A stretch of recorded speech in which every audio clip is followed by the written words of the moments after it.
Red టీవీలో మీ వ్యాపార ప్రకటనల కోసం ఈ నంబర్ ని సంప్రదించండి 6281747728. నమస్కారం సార్.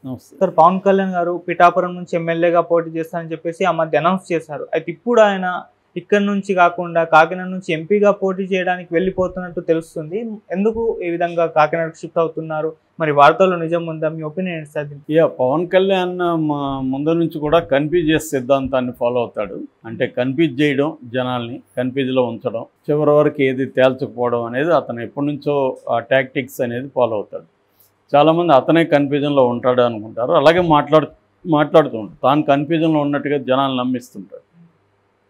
ఇప్పుడు కూడా అతను ఫస్ట్లో ఏమో 2 నియోజకవర్గాల్లో పోటీ చేస్తాడు లాస్ట్ టైం లాగే అనే వార్తలు వచ్చాయి. ఒకటేమో ఈస్ట్ వెస్ట్ గోదావరిలో కావచ్చు, లేదా వైజాగ్లో కావచ్చు, ఇంకొకటేమో తిరుపతి. 2 చోట్ల వాళ్ళ అన్న తిరుపతిలో ఇక్కడ పోటీ చేసినప్పుడు తిరుపతిలో గెలిచాడు. కాబట్టి తిరుపతిలో ఎందుకంటే బలిజ పాపులేషన్ అక్కడ చాలా ఎక్కువ ఉంటుంది. కాబట్టి వాళ్ళు కూడా పవన్ కళ్యాణ్ ఓన్ చేసుకుంటారు. కాబట్టి అక్కడ గెలిచే ప్రాబబిలిటీ ఎక్కువ ఉందనేది అక్కడ అనుకున్నారు. సో కానీ మళ్ళీ ఏమైంది, లేదు ఒకే చోట నిలబడతాడు. పిఠాపురం కానీ ఫస్ట్ ఏమో గాజువాక, తర్వాత భీమవరంలో నిలబడతాడు అనేది అన్నారు. దాని తర్వాత లేదు అసలు అసెంబ్లీలో కంటెస్ట్ చేయడు, ఎంపీగా వెళ్ళిపోతున్నాడు. ఎందుకంటే బీజేపీ వాళ్ళు అడిగారు, నువ్వు ఎంపీగా రా, నీకు మినిస్టర్ ఇస్తాము నెక్స్ట్, మన గవర్నమెంట్ వస్తుంది అన్నారు. పవన్ కళ్యాణ్ కూడా ఇక్కడ అసెంబ్లీలో ఎట్లాగూ తాను మైనార్టీగా ఉంటాడు. ఎందుకంటే తెలుగుదేశం గవర్నమెంట్ ఫామ్ అయినప్పుడు తమది మైనార్టీ ఉంటుంది. కాబట్టి తనకేమీ ముఖ్యమైన పదవులు అయితే ఏదో రావు. దానికంటే అక్కడ సెంట్రల్లో ఉంటే మంచిది. ఒకవేళ ఇక్కడ లేకపోయినా, తెలుగుదేశం పవర్లో లేకపోయినా, తను సెంట్రల్లో పవర్ ఉంటే తను ఇక్కడ కూడా బిల్డప్ చేసుకోవచ్చు అన్న ఒక యాంగిల్లో అనుకున్నారని చెప్పారు. దాని తర్వాత ఏమైంది, సడన్గా అతను అనౌన్స్ చేశాడు, పిఠాపురంలో నేను నిలబడుతున్నాను. అంతకుముందేమో పిఠాపురంలో పవన్ కళ్యాణ్ నిలబడతాడో లేదనే కన్ఫ్యూజన్ ఉండడం వల్ల అక్కడ తెలుగుదేశానికి సంబంధించి ఎస్విఎస్ఎన్ వర్మ ఆయన రెడీ చేసుకున్నారు. ఎందుకంటే ఆయనకి గతంలో 2019లో కూడా టికెట్ ఇచ్చారు. పెన్నం దొరబాబు దగ్గర ఓడిపోయాడు ఆయన. సో అందువల్ల ఆయనకి సింపతి ఉంది. రెండోది, ఆయన నిరంతరం ప్రజల్లో ఉంటాడు. కరోనా టైంలో కూడా ఆయన ఇంట్లో ఉండకుండా బయటికి వెళ్ళి ప్రజల్లో ఉన్నాడు. సో అందువల్ల ఆయన గెలిచే అవకాశాలు ఉన్నాయనేది ఒక అంచనా. దానివల్ల ఆయన అక్కడ రెడీ చేసుకున్నాడు. కానీ పవన్ కళ్యాణ్ ఎప్పుడైతే అక్కడ అనౌన్స్ చేస్తారో అక్కడ పెద్ద ఎత్తున నిరసన వచ్చింది. పవన్ కళ్యాణ్ పిఠాపురం ఎంచుకోవడానికి ప్రధాన కారణం కాపులు 92,000+ ఉన్నారు. కాబట్టి వాళ్ళందరూ మనకు హెల్ప్ చేస్తారు. 2,30,000 వరకు అక్కడ ఓటర్స్ ఉంటే అందులో దాదాపు సగం దగ్గరకి కాపులు ఉన్నారు. కాబట్టి మనకి ఈజీగా వస్తుంది. మిగతా వాళ్ళు ఎలాగో మనకి హెల్ప్ చేస్తారు అనుకున్నారు. అయితే ఈ వర్మ అనుచరులు అక్కడ పెద్ద ఎత్తున ఆందోళన చేశారు. దాంతో చంద్రబాబు వర్మను పిలిపించి, నీకు ఎమ్మెల్సీ ఇస్తాను, అది కూడా ఫస్ట్ దీంట్లోని కోటాలోని ఇస్తాను నీకు, నువ్వు వెళ్ళి పవన్ కళ్యాణ్ గెలిపించంటే వర్మ వెళ్ళి, నేను పవన్ కళ్యాణ్ గెలిపిస్తాను, ఆయన రావాల్సిన అవసరం కూడా లేదు ఇక్కడికి, నేను గెలిపించిస్తాను, ఆయనకి రాష్ట్రంలో మిగతా చోట్ల ఆయన తిరగాలి కాబట్టి అది చూసుకోండి అని చెప్పాడు. అంత బాగానే ఉంది అనుకున్నారు. కానీ పవన్ కళ్యాణ్ మళ్ళీ ఏమైంది, కాకినాడకు సంబంధించిన ఎంపీగా ఉదయ్ శ్రీనివాస్, ఈయన్ని టీ టైమ్ శ్రీనివాస్ అని పిలుస్తారు. టీ టైమ్ అనే ఒక చైన్ ఈ అవుట్లెట్స్ ఉన్నాయి టీకి సంబంధించి. సో దాన్ని సంబంధించి ఈయన్ని ఎంపీగా అనౌన్స్ చేశాడు. ఆ టైంలో మళ్ళీ ఒక కన్ఫ్యూజింగ్ స్టేట్మెంట్ ఇచ్చాడు పవన్ కళ్యాణ్. అదేంటంటే, ఉదయ్ ఇక్కడ ఎంపీగా ఉంటాడు, ఒకవేళ అమిత్ షా కానీ నన్ను ఎంపీగా కంటెస్ట్ చేయమని సజెస్ట్ చేస్తే అప్పుడు నేను ఇక్కడ ఎంపీగా కంటెస్ట్ చేస్తా, ఉదయ్ వెళ్ళి పిఠాపురంలో ఎమ్మెల్యేగా కంటెస్ట్ చేస్తాను. ఇంతకంటే కన్ఫ్యూజ్ స్టేట్మెంట్ ఎక్కడ ఉంటుంది? నువ్వు అసలు ఎక్కడ పోటీ చేస్తావు, ఎంపీనా ఎమ్మెల్యేనా ఏమీ తెలియకుండా అట్లాంటప్పుడు ముందు ఎందుకు చెప్పావు? ముందు చెప్పేటప్పుడు ఆ 2 చెప్పు ఉండొచ్చు కదా, మళ్ళీ ఇప్పుడు ఇది ఎందుకు చెప్పాడు? అంటే పవన్ కళ్యాణ్ కంట్రోల్లో పవన్ కళ్యాణ్ లేడా, చంద్రబాబు కంట్రోల్లోనో మోడీ కంట్రోల్లోనో ఉన్నాడా అన్న విమర్శలు కూడా స్టార్ట్ అయినాయి. వీళ్ళు కూడా జుట్టు బిక్కుంటున్నారు పవన్ కళ్యాణ్ అభిమానులు.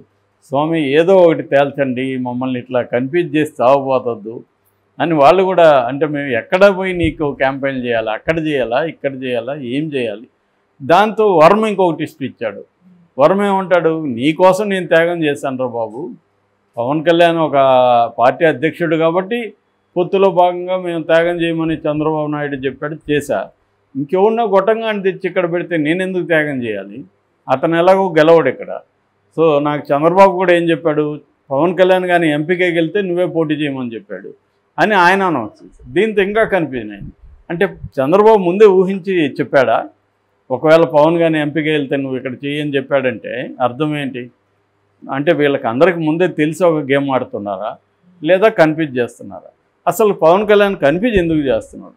కన్ఫ్యూజ్ ఎందుకు చేస్తున్నాడంటే ఒక ఎక్స్ప్లెనేషన్ ఏంటంటే, వైసీపీ వాళ్ళు జగన్ చాలా పకడ్బందీగా పిఠాపురంలో పవన్ కళ్యాణ్ ఓడించడానికి సిస్టమేటిక్గా త్రిముఖ వ్యూహం అంటారు దాన్ని, త్రిముఖ వ్యూహాన్ని పన్నాడు అని.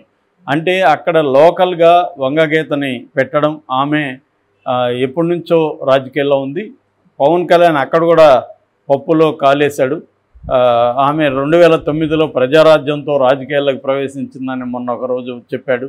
ఆమె దానికి కౌంటర్ ఇచ్చింది, ఒరే బాబు నేను 2004 నుంచే రాజకీయాల్లో ఉన్నా, కాంగ్రెస్లో ఉన్నాను, అప్పటికి నాకు రీజనల్గా పదవులు కూడా ఉన్నాయి, నేనేమి మీ ప్రజారాజ్యంతో రాజకీయాల్లోకి రాలేదు, తెలుసుకొని మాట్లాడాను ఆమె రిటార్ట్ ఇచ్చింది. ఇతను ఎప్పుడు తెలుసుకొని ఏ విషయం మాట్లాడు కాబట్టి నోటికి వచ్చింది మాట్లాడుతుంటాడు, మళ్ళీ పోయి ప్లేట్ ఫిరాయిస్తుంటాడు కాబట్టి ఆయనకేం ఇబ్బంది లేదు. ఎందుకంటే నిజంగా ఆమె చెప్పింది కరెక్టా కాదనేది మళ్ళీ చెప్పాలి కదా, దానికేం లేదు. సో మొత్తానికి ఆమె 2009లోనే అక్కడ పోటీ చేసింది. దాని తర్వాత మనోడు చిరంజీవి కలిపేసేసరికి కాంగ్రెస్ నుంచి ఇటు వస్తే మళ్ళీ కాంగ్రెస్లో కలిపితే నేను ఎందుకు అక్కడ ఉండాలని ఆమె ఇటు వైసీపీలోకి వచ్చింది. సో దాని తర్వాత ఎంపీగా గెలిచింది. ఆమెను తీసుకెళ్ళి ఇప్పుడు పిఠాపురంలో ఎమ్మెల్యేగా జగన్ క్యాండిడేట్గా పెట్టారు. సో దాంతో ఏం చేస్తున్నాడంటే, ఆమె కాపు కాబట్టి ఖచ్చితంగా ఆమె సీనియర్ లీడరు, అక్కడ పనిచేస్తుంది, లోకల్ కాబట్టి కాపు ఓట్లంతా వీళ్ళకి పడదు, కొంతవరకు కాపు ఓట్లు వస్తాయి. రెండోది ముద్రగడ పద్మనాభానికి కూడా మిషన్ ఆపరేషన్ పవన్ కళ్యాణ్ అనేది అప్పగించాడు.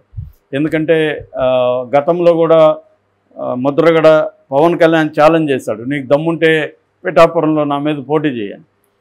ఆయన ఇప్పుడు టికెట్ ఇవ్వలేదు, కానీ ఇప్పుడు ఆయనకు కూడా పవన్ కళ్యాణ్ తను అవమానించాడు, వచ్చి కలుస్తానని రాలేదు, అంటే నన్ను పనికిమాలినోళ్ళలాగా ట్రీట్ చేశాడు అన్న ఒక ఆగ్రహం ఉంది. ఆల్రెడీ చంద్రబాబు మీద కోపం ఉంది. సో అందుకని పవన్ కళ్యాణ్ని ఓడించే కర్తవ్యం ఆయన తీసుకున్నాడు. ఆయన రహస్యంగా మీటింగ్లు పెట్టడం మొదలుపెట్టాడు కాపుల్ని ఆయనకున్న ఇన్ఫ్లుయెన్స్తో. ఇక మరోవైపు అసలు మొత్తంగానే ఇదంతా కూడా డీల్ చేస్తుండేది మిథున్ రెడ్డి, పెద్దిరెడ్డి రామచంద్రరెడ్డి కొడుకు.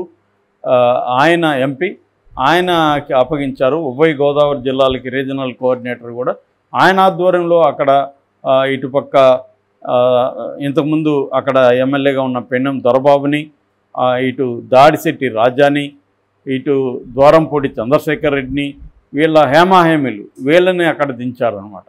సో వీళ్ళ ప్రధాన కర్తవ్యం ఏంటంటే, అక్కడ కాపు ఓట్లు 95,000 ఉంటే బీసీ ఓట్లు 85,000 ఉన్నాయి. అంటే బీసీలో మళ్ళీ సెటిబల్జ, ఇటువంటి తూర్పు కాపు, ఇలాంటి మత్స్యకార, ఇటువంటి ఓట్లు అక్కడ ఎక్కువ ఉన్నాయి. సో వాళ్ళ మీద కాన్సన్ట్రేట్ చేయడం. సో కాపు ఓట్లు ఒకవేళ మనకు తగ్గిన బీసీ ఓట్లు మ్యాక్సిమం మనకు తీసుకోవాలని. అట్లాగే ఎస్సీ మాలా మాదిగా ఎస్సీ ఓట్లు కూడా 30,000 వరకు ఉన్నాయి. సో ఎస్సీ బీసీల మీద టార్గెట్ చేస్తే ఆ ఓట్లని మనం తీసుకోగలిగితే సునాయాసంగా పవన్ కళ్యాణ్ ఓడించవచ్చు అన్న ఒక వ్యూహం పన్నారు. రెండోది ఈ కన్ఫ్యూజన్ని, పవన్ కళ్యాణ్ మాటల్ని, వీటన్నిటిని కూడా వైసీపీ సోషల్ మీడియా బలంగా జనంలోకి తీసుకెళ్తుంది. అంటే మీ ఓటు చూడు ఎలా కన్ఫ్యూజన్గా ఉన్నాడు అన్న ఒక వ్యూహాన్ని కూడా బలంగా వీళ్ళు తీసుకెళ్తున్నారు. ఇందువల్ల పవన్ కళ్యాణ్ భయపడి పిఠాపురం నుంచి పారిపోయి కాకినాడ ఎంపీగా పోటీ చేస్తున్నాడు అన్న వార్తలు కూడా వైరల్ అవుతున్నాయి. అయితే పవన్ కళ్యాణ్ అఫీషియల్గా అనౌన్స్ చేయలేదు, కానీ వర్మ స్టేట్మెంట్ చూసినా, పవన్ కళ్యాణ్ మాట్లాడిన పద్ధతి చూసినా, పవన్ కళ్యాణ్ అయితే లాస్ట్ మినిట్లో ఎస్కేప్ అయితే ఉన్నాడు అనేది అనిపిస్తుంది. అంటే పిఠాపురం నుంచి వెళ్ళిపోయి అక్కడికి వెళ్ళిపోదాము అన్న ఆలోచనలో ఉన్నాడు. ఎంపీగా అయితే బెటరు అన్న ఆలోచనలో ఉన్నాడు. ఒకవేళ ఎంపీగా ఓడిపోతే కొంత సానుభూతి వస్తుంది, అప్పుడు రాజ్యసభకైనా బీజేపీ పంపిస్తుంది, ఆ రకంగా అయినా మనం కేంద్ర మంత్రి అవ్వచ్చు. ఇక్కడ అసెంబ్లీలో నిలబడి ఓడిపోతే ఇంతకంటే దారుణం ఉండదు. తెలుగుదేశం గవర్నమెంట్ వచ్చినా మనకు ఏమీ చేయలేం. దానికంటే వాళ్ళు చెప్తే మనం విన్నామనుకో, ఎవరు అమిత్ షా చెప్పిన సలహా వింటే, ఆయన చెప్పాడు కాబట్టి ఓడిపోతే, సార్ మీరే కదా సలహా ఇచ్చారు ఓడిపోయానని చెప్తే కనీసం రాజ్యసభనే ఇస్తారు అన్న యాంగిల్లో పవన్ కళ్యాణ్ ముందుగానే ఓటమికి ప్రిపేర్ అయిపోతున్నాడు అన్న ఒక వెర్షన్ అనిపిస్తుంది. ఏదేమైనా కొంత టైం గడిచినాక కానీ క్లారిటీ రాదు, ఎందుకంటే ఇంకా ఎన్నికలకి 50 రోజుల పైన ఉంది కాబట్టి పవన్ కళ్యాణ్ ఈ కన్ఫ్యూజన్ కంటిన్యూ కొద్ది కాలం చేస్తాడు.